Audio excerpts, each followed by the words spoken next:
look up on the computer and do research on psychopaths? Yeah. Why did you do that? I looked up sociopath and psychopath because I always found it fascinating, and the more I've aged, the more I can relate, because I don't feel sympathy for other people at all. I want to kill people, but I don't want to want that. I wish it wasn't that way.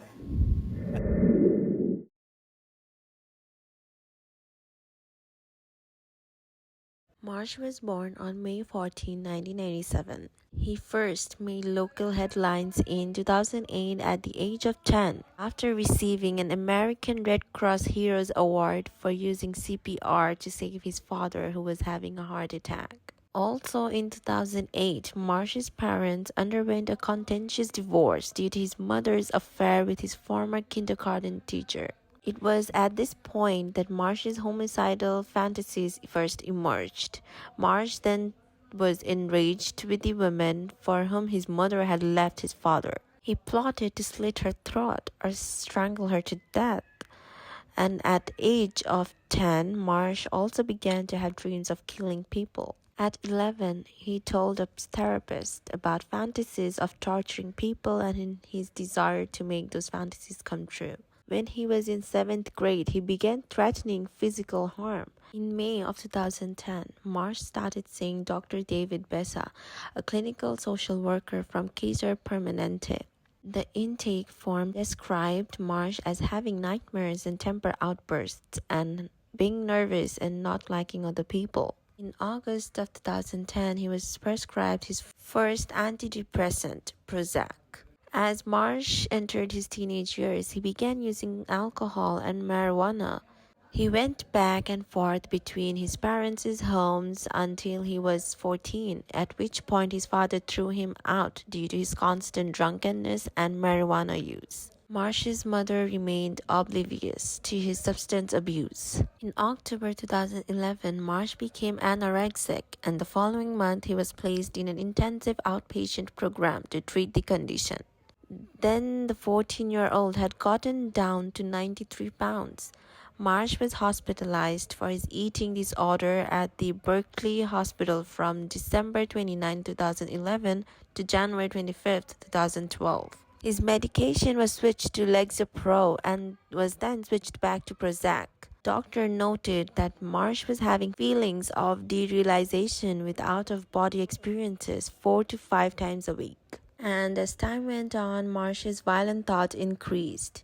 At age 14, Marsh's dreams about killing people, which had begun at age 10, became more frequent. In mid-December 2012, Marsh told a school counselor about his homicidal fantasies, resulting in the police being brought to the school. Marsh was then involuntarily hospitalized because of the danger he posed to himself and others. In January of 2013, Marsh told his school psychologist about homicidal ideations he was having regarding school peers. When the counselor asked if he would act on them, he stated, "I have full confidence that I could hurt these people." A police officer was again brought to the school, but it was determined that Marsh posed no danger to himself or others and no further action was taken. Soon after, Marsh had another meeting with the school counselor, and this time describing graphically how he wanted to torture people by peeling skin from their hands and cutting off their eyelids. Marsh also confided that these graphic fantasies only scratched the surface of his thoughts and that he had given up fighting them. Marsh's statements were not disclosed to authorities because there was believed to be no intent or identified victims. Marsh's homicidal thoughts continued. Whenever he looked at a person, he thought about how he would kill them. He also had fantasies of a schoolyard massacre and desired to become a serial killer. Marsh eventually began talking more persistently with friends about torturing and killing random people. Also began drawing violent pictures in art class. Drawings depicted torture and killings with morbid details on the methods. Friends of Marsh later recalled that he spoke often about killing people and said that if he were caught for murder, he would claim insanity. Also made a detailed written plan to kill his girlfriend's ex-boyfriend. Additionally, Marsh was interested in Ted Bundy, Jeffrey Dahmer, and other serial killers. At the start of 2012, Marsh had found a way to feed his twisted fantasies by joining an online community called bestgore.com, a site that featured gore pornography in graphic details and real-life gory scenes and events. Before he graduated from graphic paintings and online communities to starting fires and engaging in animal cruelty, Marsh was frequently seen brutally abusing animals. He went from strangling stray cats and raccoons to attempting to kill his friend's dog at some point. When asked why he did what he did, he would typically answer by saying that he did it because he felt like it. The violent streak continued to escalate to the point where he was ready to perform these heinous acts on people. During his confession, Marsh revealed that after years of homicidal thoughts and fantasies, he had had enough and decided that at 15, he was going to live out his dreams and actually kill someone. Proving he was never an impulsive person, Marsh took his time in planning out the murders by making sure he wasn't going to be caught. He wore an all-black outfit, taped the bottom of his shoes to avoid leaving any footprints, and wore gloves to keep from leaving any DNA or fingerprints. His weapon of choice was a 6-inch buck knife that he took from his mother's kitchen. Armed, Marsh crept out of his mother's apartment by 2 a.m. and began his search for a victim. According to his own confession, he checked more than 40 homes for an open window before finally spotting one at Northup and Maupin's home, which was only 2 blocks from his father's house. Oliver Northup, 84, was a Navy veteran who graduated from UCLA and worked as an attorney till his gruesome death at the hands of Marsh. His wife, Claudia Maupin, 76, was a stage actress at the local theater, as well as pastoral assistant at the Davis Unitarian Church. The couple were married for 47 years and had 11 children, some of which were from previous marriages. They also had 14 grandchildren and several great-grandchildren. Marsh gained entry into the old couple's home by slicing open the screen on the window and climbing into the house. He waited in the living room before hearing snores coming from the bedroom. Following the snore sounds, he made his way to the bedroom, where he found the old couple sleeping. For a time, Marsh stood beside the bed watching the couple sleep and trying to decide from the number of ways he wanted to kill them. According to his confession, at that moment standing over the couple's bed, he felt nervous but excited and exhilarated. Unfortunately, this was when Claudia woke up to see a strange boy in their bedroom, and she began screaming. Alarmed by her screams, Marsh started stabbing the 76-year-old woman in her torso multiple times as she screamed and begged him to stop. He would later reveal during his confession that her cries for him to stop only incentivized him to keep stabbing her. In his own words, he said, "The old lady just would not die." And that was when her husband Oliver woke up. Marsh proceeded to stab the 84-year-old man many times until he was confident the man was dead. He would later reveal that he didn't stop after the couple were dead, but continued to stab the lifeless bodies because it just felt right. Marsh inflicted 67 stab wounds all over Claudia's body, including several in her face, some of which knocked out her teeth. Oliver incurred 61 stab wounds stretching from Oliver's head to his feet, including other cuts and slices. Marsh didn't stop after he murdered the couple. Apparently, death was not the end. Instead, he went on to mutilate their bodies even further. The 15-year-old cut open the deceased bodies of the couple to examine and experiment on them. He cut open Claudia's leg and torso, disemboweling her by pulling fat out of both areas. He also tried to cut out her eyes, but apparently that proved too difficult. He cut open Oliver, taking out his internal organs, and cutting open his forehead out of sheer curiosity. He then placed a cell phone into Claudia's abdomen and a drinking glass into Oliver's torso. When asked during his interrogation why he did this, he simply said it was to fuck with the people who would later investigate the murders.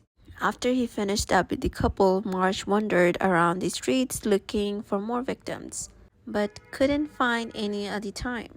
He kept souvenirs from the attack, like the knife he used in killing the couple and the bloody clothes he wore. He would later go out on different occasions in search of more victims, and this time he armed himself with a baseball bat instead.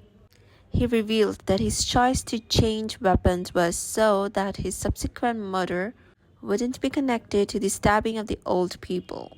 Apparently, he had studied serial killers, and having a motive was always how they were caught. The morning following the attack on April 14th, Oliver and Claudia were absent from church service, which of course raised concerns with their family. Oliver's daughter Mary attempted to reach the couple by calling their cell phones, but to no avail. When Oliver failed to show up for a gig he had with his local folks band, his son Robert decided to visit the couple at home, but upon getting to the house, he left thinking the couple was out of town. In the end, it was Claudia's daughter Laura who went into the house, this time with the police, to check out the situation later that evening. Upon searching around the house, Laura found the slashed screen with the opened window, and she could see blood stains all over the house. The police made a forced entry only to discover the horrific scene of blood and guts spread all over the bedroom. The investigation sparked national interest with over 25 FBI agents and numerous investigators crawling onto the small town to try and solve the gruesome murders. But seeing how careful Marshall was in not leaving any physical evidence, like fingerprints or DNA behind, the investigation soon reached a dead end. But Marsh would eventually be arrested, only because he couldn't stop himself from bragging about the murders. In the days following the murder, Marsh bragged about the murders to his close friends at school and even told other students during lunch break, of course. They didn't believe him at first, but that didn't seem to bother him. He later went on to explain to his girlfriend how he committed the murders in graphic detail, and was visibly smiling as he did so. Marsh would later tell a close friend about the murders again, but this time showing his friends the items he used during the attack, like the knife, the gloves, and the bloody clothes, describing the attack as the best experience of his life. Marsh's friend and his girlfriend talked about his confession to the attack. After inquiring about the murders, found that it was shockingly true. Neither of them initially reported the crime because they were scared of him. They told Marsh's father about it, hoping he would do something about it, but he didn't believe them. Marsh's friend ended up reporting it to the police after Marsh had told him that he was planning another attack, and on June 17th, Marsh was arrested. On the 17th of June 2013, Marsh was brought into the principal's office to be questioned by FBI Special Agent Chris Campion and Detective Ariel Pineda of the Davis Police Department. At the start of the interrogation, Marsh initially denied any involvement in the murders, sobbing and begging the detectives to believe him. But after 3.5 hours of interrogation, he finally confessed, stating that night I just couldn't take it anymore. I had to do it. I lost control.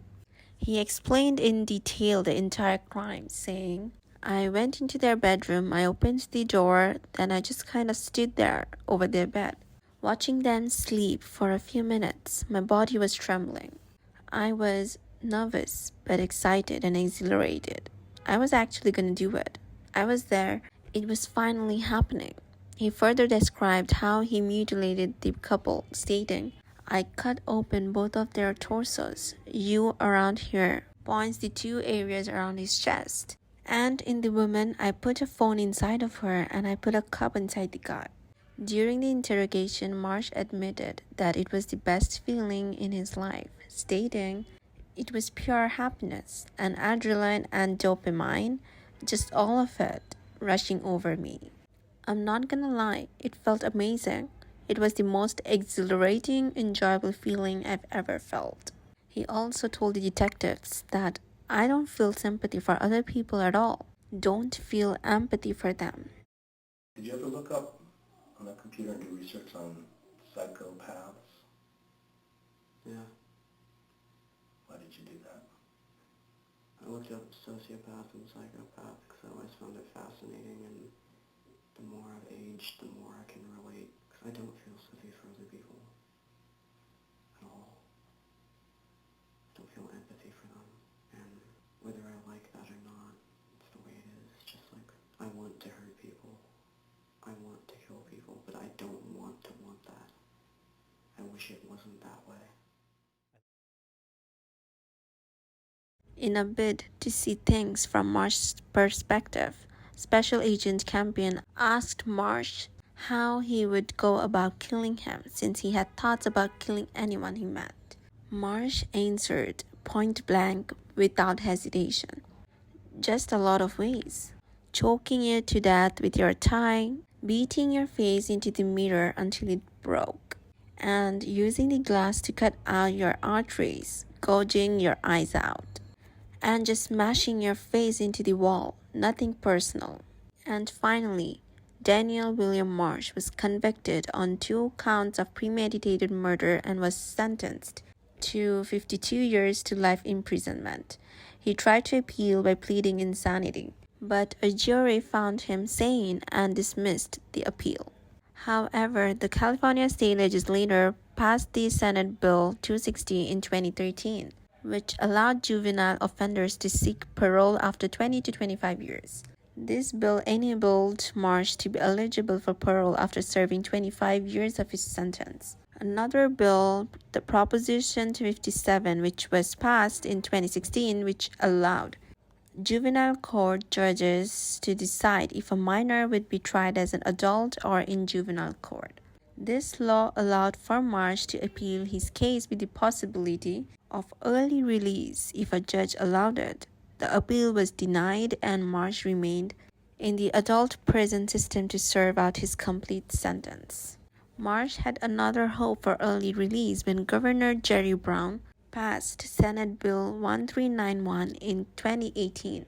The bill prevented minors under 16 from being tried or convicted as adults, regardless of the nature of the crime.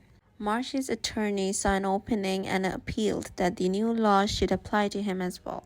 The appeal was brought before a district court where, if granted, Marsh would be released upon turning 25 in 2022.